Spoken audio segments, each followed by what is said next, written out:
नमस्कार, मैं तरुण वर्मा और मैं एक क्लिनिकल साइकोलॉजिस्ट हूँ। इस वीडियो में अपनी series OCD frequently asked questions FAQs की सीरीज़ को आगे बढ़ाते हुए मैं आपसे इस वीडियो में 4 प्रश्न डिस्कस करूँगा और उनके आपको उत्तर दूँगा।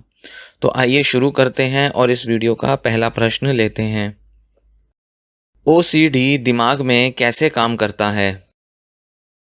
वैज्ञानिकों ने अभी शुरू ही किया है यह समझना कि OCD दिमाग में कैसे काम करता है और इसमें कई दशक लग जाएंगे जब हम सही तरह से जान पाएंगे कि दिमाग में OCD कैसे काम करता है। इसका पूरा आइडिया लेने में कुछ दशक तो लगेंगे ही। OCD क्योंकि एक न्यूरोलॉजिकल समस्या है, इसलिए सभी साइकाइट्रिस्ट और साइकोलॉजिस्ट इस दुविधा में रहते हैं कि आखिर दिमाग कैसे काम करता है OCD में और किस तरह से दिमाग को बदला जा सकता है जिससे कि OCD को ठीक किया जा सके। 2 तरह के वैज्ञानिक हैं जो अभी OCD पर रिसर्च कर रहे हैं कि वो दिमाग में कैसे काम करता है। एक हैं जो कि दवाओं पर फोकस करते हैं और ब्रेन इमेजिंग पर फोकस करते हैं, जैसे कि पेट स्कैन्स, मैग्नेटिक इमेजिंग इत्यादि। ये वैज्ञानिक खोजने में लगे हैं कि किस तरह से दिमाग के अलग अलग हिस्से एक दूसरे से प्रभावित होते हैं, जिनमें कुछ न्यूरोट्रांसमीटर्स की भूमिका होती है, जिन्हें केमिकल मैसेंजर कहा जाता है, जो कि ब्रेन केमिकल्स हैं, ताकि ये पता चल सके कि किस तरह से इनके जो दिमाग होते हैं OCD पेशेंट्स के, वो अलग तरह से काम करते हैं। क्योंकि जिन लोगों को OCD है और जिन लोगों को OCD नहीं है, उनके दिमाग में ये न्यूरोट्रांसमीटर्स अलग तरह से संचालित होते हैं। यह जो शोध हैं ये इसी उम्मीद पर आधारित हैं कि यह खोजा जा सके कि कैसे दिमाग के अलग अलग हिस्से सक्रिय हो जाते हैं और कैसे कुछ केमिकल्स रिलीज होते हैं जब एक व्यक्ति को ऑब्सेशन या कंपल्जन हो रहा होता है। जब एक बार ऐसा पता चल जाए तो वैज्ञानिक जो हैं वो ऐसी दवाएं बना सकते हैं या खोज सकते हैं जो कि दिमाग के उन केमिकल्स को प्रभावित करें या दिमाग के उन हिस्सों को इस तरह से चेंज करें जिससे कि OCD को दूर करने में मदद मिले। इसके अलावा जो दूसरा एक गुट है रिसर्चर्स का, वैज्ञानिकों का, वो इस बात में दिलचस्पी रखता है कि कैसे कुछ टॉक थेरेपीज, मतलब कॉग्निटिव थेरेपीज और बिहेवियर थेरेपीज OCD की बनाई जा सकें जो कि दिमाग को भी बदलने का दम रखें। इन वैज्ञानिकों का ऐसा मानना है, ये ऐसा देखने में दिलचस्पी लेते हैं कि कैसे कोई विचार जो है वो ऑब्सेशन बन जाता है और क्यों कुछ लोगों में ये विचार कंपल्जन्स का रूप धारण कर लेते हैं जो कि वो ऑब्सेशन के रिस्पॉन्स में करते जाते हैं।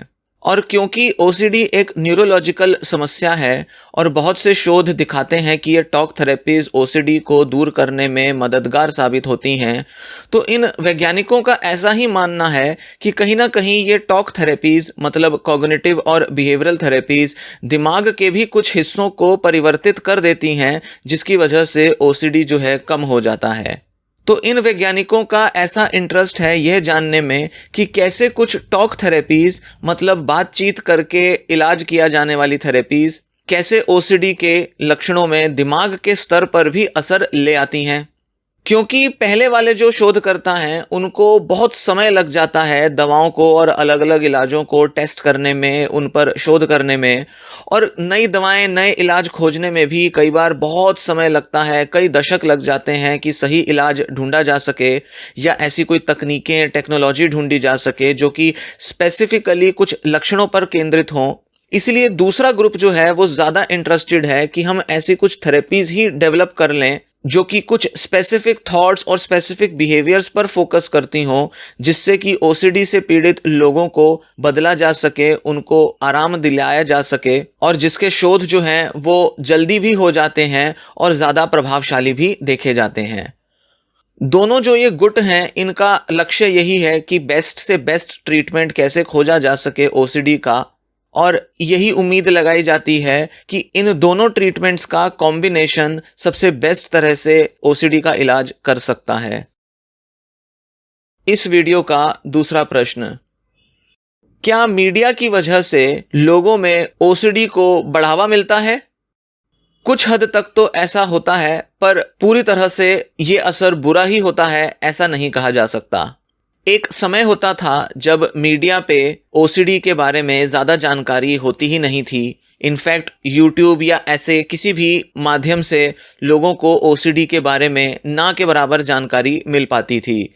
तो जानकारी के ना होने से इलाज में देरी हो जाना या बीमारी का पता ना चल पाना, ये बड़े ही बुरे प्रभाव देखे जाते थे। पर यूट्यूब और ऐसे कई सारे मीडिया सोर्सेज के माध्यम से अब लोगों को काफ़ी बेहतर तरह से ओसीडी को जानने में मदद मिल रही है। पर प्रॉब्लम ये होती है कि हम में से बहुत से लोग कुछ ज़्यादा ही जान लेते हैं या कुछ ज़्यादा ही जानने के प्रयास करते रहते हैं, और इसकी वजह से कई बार हमारा मनोबल भी गिर जाता है इलाज को लेकर, क्योंकि ऐसा लगता है कि सारी दुनिया इलाज ले रही है और हमारा ही इलाज शायद ठीक से नहीं हो पा रहा। इसी के साथ कुछ और रिस्क देखने में आते हैं। जैसे उदाहरण के लिए, जब आप बड़े हो रहे थे तो ज़्यादातर लोगों के घर में महिलाएं, मतलब मदर्स, माएँ जो थीं, वो अच्छे से साफ़ सफाई करती थीं, घर को चमका के रखती थीं, ध्यान रखती थीं कि हर चीज़ जो है साफ़ रहे, घर अच्छा रहे। पूरा घर जो था वो एक ही बोतल से पानी पीता था। हर बात बात पर गिलास और बर्तन को धोने की ज़रूरत नहीं होती थी। एक ही तरह का साबुन था जो हर जगह यूज़ होता था, और बाहर से कोई भी सामान आता था घर में तो बिना किसी डर के उसको कहीं रख दिया जाता था या उसको यूज़ करके बार बार हाथ धोने की नीड नहीं होती थी। पर टीवी और ऐसे कई सारे मीडिया सोर्सेज के वजह से, जैसे कि एडवर्टाइजमेंट होती हैं साबुन, डेटॉल जैसे प्रोडक्ट्स की, तो वो बताती हैं कि कैसे अगर आप अच्छे से हाथ धोवोगे, बार बार हाथ धोवोगे, तो आप सारे जर्म्स मार दोगे। 99.9% जर्म्स खत्म हो जाएंगे अगर आप इस तरह से हाथ धोवोगे या वैसे धोवोगे। तो ऐसे में क्या देखने में आता है कि लोग बड़े कॉन्शियस हो जाते हैं। जब वो बोतल से पानी पीते हैं तो वो प्रेफर करते हैं कि हमारी अपनी एक अलग बोतल हो, झूठा ना पिएं। सोप्स भी लिक्विड यूज़ किए जाएं, एंटीबैक्टीरियल सोप हो, वाइप्स अपने यूज़ किए जाएं, टिश्यू पेपर साथ रखा जाए, बहुत कॉन्शियस रहा जाए। कहीं भी बाहर जा रहे हैं या बाहर से कोई अंदर घर में आ रहा है तो हाथ धोना, ठीक से सफाई करना, ये सब अब करने में हम बहुत ज़्यादा कॉन्शियस होने लगे हैं। तो इसमें मीडिया का बहुत बड़ा रोल है। अगर ये सब एक्चुअल में इतना डेंजरस होता जैसे कि हम आजकल थोड़ा ज़्यादा सोचने लगे हैं, तो फिर इतने लोग इतना लंबी उम्र तक सरवाइव कैसे कर जाते एक ज़माने में। इस हिसाब से तो पुराने ज़माने के सारे लोग 15, 20, 25 उम्र तक उनका देहांत हो जाना चाहिए था, पर वो सब लोग तो सरवाइव कर जाते थे। कभी भी ऐसी कोई बीमारी नहीं फैली जो कि हजारों लोगों को एक साथ प्रभावित कर रही हो। कोविड जैसी बीमारियों को अगर छोड़ दिया जाए तो कभी भी ऐसा नहीं हुआ कि हजारों लाखों लोगों में कोई मास इलनेस फैल गई हो जो कि गंदगी घर में साफ ना करने से आती हो या कुछ भी ऐसे छोटे मोटे कीटाणु साफ ना करने से आती हो। पर फिर भी आज हम इतने पैरानॉइड हुए जा रहे हैं, इतने ज़्यादा कॉन्शियस हुए जा रहे हैं कि ज़रा सा भी कहीं अगर कोई गंदगी लग जाती है तो हम हाथ को या अपने कुछ भी सामान को बार बार धोते हैं ताकि उसकी गंदगी जो है वो स्प्रेड ना हो जाए। इसका बुरा प्रभाव ये पड़ेगा कि जो बच्चे हैं, जो आगे की जनरेशन्स में आने वाले हैं, वो जल्दी बीमार पड़ेंगे क्योंकि उनका इम्यून सिस्टम वीक हो जाएगा, क्योंकि उनको पूरी तरह से मौके नहीं दिए गए जिससे कि वो बैक्टीरिया और वायरस से लड़ सकें। बहुत ज़्यादा सफाई कॉन्शियस होने की वजह से वो अपने शरीर पर जब ज़्यादा देर तक बैक्टीरिया नहीं कैरी करेंगे तो उनकी इम्यून सिस्टम वीक होगा।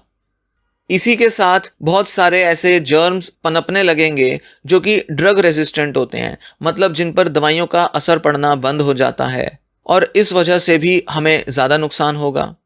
तो वही सब चीज़ें जिससे कि हम खुद का बचाव करना चाहते हैं वही हमारे अगेंस्ट हो जाएंगी।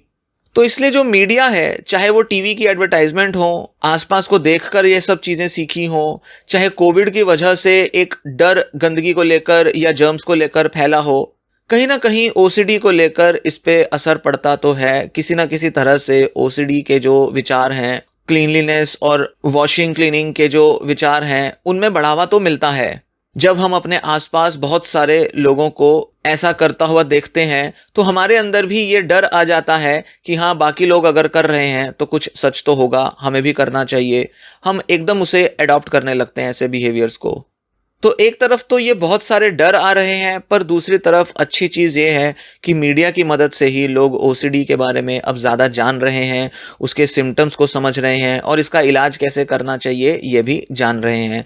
इसलिए हम कहेंगे कि ये डबल एज्ड स्वॉर्ड की तरह है कि एक तरफ से आपको फ़ायदा हो रहा है तो दूसरी तरफ से आपको नुकसान भी हो रहा है।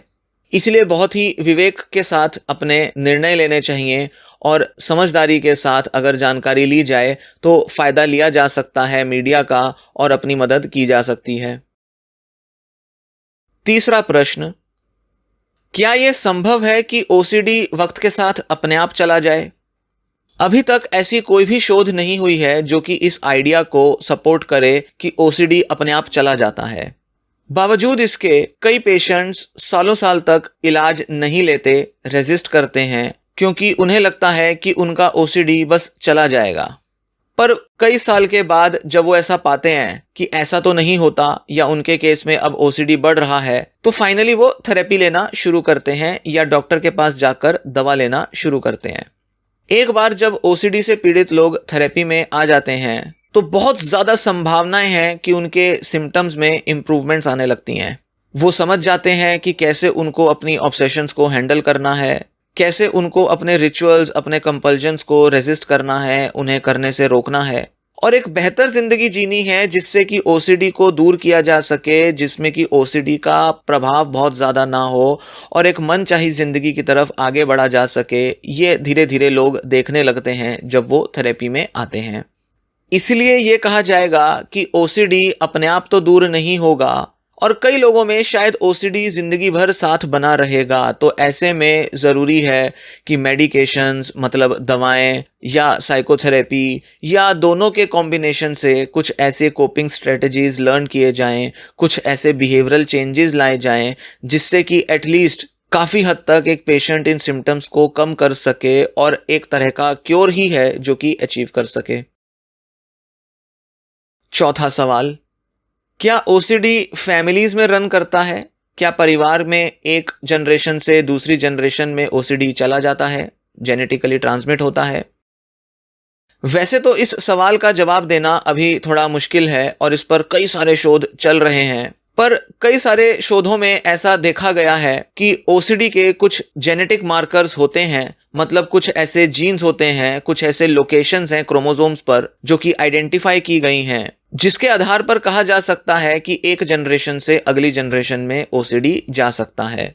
जैसे कि कुछ क्रोमोसोम्स हैं, क्रोमोसोम नंबर 1, 6, 7, 15, मतलब 1, 6, 7, 15, ये जो क्रोमोसोम्स हैं इनमें कुछ मार्कर्स देखे गए हैं। तो वहीं क्रोमोसोम नंबर 3, तीसरे क्रोमोसोम पर तो 2 मार्कर देखे गए हैं, मतलब ऐसे जीन्स हैं जो कि अगली जनरेशन में चले जाते हैं। इन क्रोमोसोम्स में कुछ ऐसी एबनॉर्मेलिटीज देखी गई हैं जो कि उन लोगों में पाई जाती हैं जिनमें ओसीडी होता है, जबकि इन्हीं क्रोमोसोम्स पर, इन्हीं लोकेशंस पर वो एबनॉर्मेलिटीज नहीं देखी जाती जिनमें ओसीडी नहीं होता। तो इस तरह से कुछ शोध बताते हैं कि क्रोमोसोम्स की एबनॉर्मेलिटीज की वजह से ओसीडी होता है।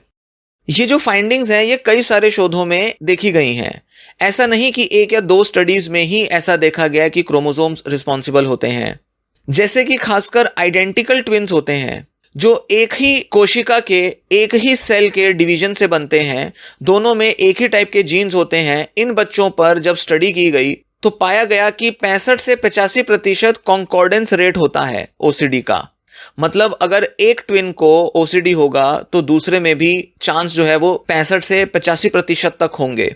जबकि फ्रेटर्नल ट्विन्स में, जो कि एक ही सेल के डिवीजन से नहीं बने, अलग अलग सेल रिस्पॉन्सिबल थे, मतलब अलग अलग जीन्स रिस्पॉन्सिबल थे, उनमें भी 35 से 45% का कॉन्कॉर्डेंस रेट मिला। मतलब अगर एक ट्विन को ओसीडी होगा तो 35 से 45% चांस है कि दूसरे में भी ओसीडी पाया जाएगा। तो इसका यह मतलब हुआ कि आइडेंटिकल ट्विन्स और फ्रेटर्नल ट्विन्स दोनों में फर्क है जेनेटिक लेवल पर। कुछ ऐसे एक्स्ट्रा जीन्स मौजूद हैं जो कि केवल आइडेंटिकल ट्विन्स में ही होंगे, जिनकी वजह से ओसीडी का चांस बढ़ेगा। तो एक तरफ तो जीन्स मौजूद हैं जिसकी वजह से फ्रेटर्नल ट्विन्स में ओसीडी हो रहा है, पर वहीं कुछ ऐसे और भी स्पेसिफिक जीन हैं जो कि इतने ज्यादा रिस्पॉन्सिबल होते हैं ओसीडी के लिए, जिसकी वजह से आइडेंटिकल ट्विन्स में ओसीडी का जो रेट है वो ज्यादा देखने में आता है। मतलब एक में है तो दूसरे में भी उसकी संभावना बहुत ज्यादा बढ़ जाती है। तो उनके जेनेटिक कोड में काफ़ी ऐसी सिमिलैरिटीज़ हैं, वो काफ़ी सारे जीन्स शेयर करते हैं आइडेंटिकल ट्विन्स, जिसकी वजह से उनमें फ्रेटर्नल ट्विन्स के मुकाबले भी ज़्यादा ओसीडी होने के चांस रहते हैं। पर एक और चीज़ यहाँ देखने की है कि 100% तो कॉन्कॉर्डेंस रेट नहीं है। मतलब ऐसा तो नहीं है कि अगर एक में है तो दूसरे में 100% चांस है कि ओसीडी होगा। मतलब कुछ और कारण भी मौजूद हैं जिसकी वजह से ओसीडी कंट्रीब्यूट होता है, जिसकी वजह से ओसीडी के चांस ज्यादा होते हैं। तो कुछ ना कुछ एनवायरमेंटल इन्फ्लुएंसेस भी होते हैं जिसकी वजह से ओसीडी होगा। जैसे कि फ्रेटर्नल ट्विंस की बात हो रही है, 35 से 45% ही अगर चांस है ओसीडी के, तो बाकी का जो 50, 55, 60% जो ओसीडी की जो संभावना है वो किसी और फैक्टर्स की वजह से है, मतलब नॉन जेनेटिक फैक्टर्स की वजह से है। इसलिए बहुत बड़ा कंट्रीब्यूशन एनवायरनमेंट का भी होता है। अभी तक आज की तारीख में कोई भी ऐसा सिंगल ओसीडी का जीन आइडेंटिफाई नहीं किया गया है जिसकी वजह से ओसीडी होगा। इनफैक्ट सिंगल जीन या कोई स्पेसिफिक जीन तो शायद रिस्पॉन्सिबल हो भी नहीं सकता, ऐसा तो कम ही मानना है वैज्ञानिकों का। इसलिए कई सारे अलग अलग जीन्स मिलकर, या जिसे कहते हैं कई सारे अलग अलग जेनेटिक मार्कर्स की वजह से ओसीडी का रिस्क बढ़ता है। और इसी के साथ एनवायरमेंटल इन्फ्लुएंसेस भी जब जेनेटिक मार्कर के साथ कंबाइन हो जाती हैं तो उसमें ओसीडी का चांस ज़्यादा होता है। तो एनवायरनमेंट और जेनेटिक, हमारा माहौल, हमारे विचार, हमारी अपब्रिंगिंग कैसी हुई है, हम किस तरह के फियर्स और किस तरह के बिहेवियर्स में हमने लर्न किए हैं, और हमारे जीन्स कैसे हैं, इन दोनों के कॉम्बिनेशन से ओसीडी होता है। ये रहे इस वीडियो में डिस्कस किए गए 4 सवाल। आगे की वीडियोस के साथ बने रहिए और कई प्रश्नों के उत्तर ढूंढने के लिए। यह वीडियो यहीं समाप्त होता है। धन्यवाद।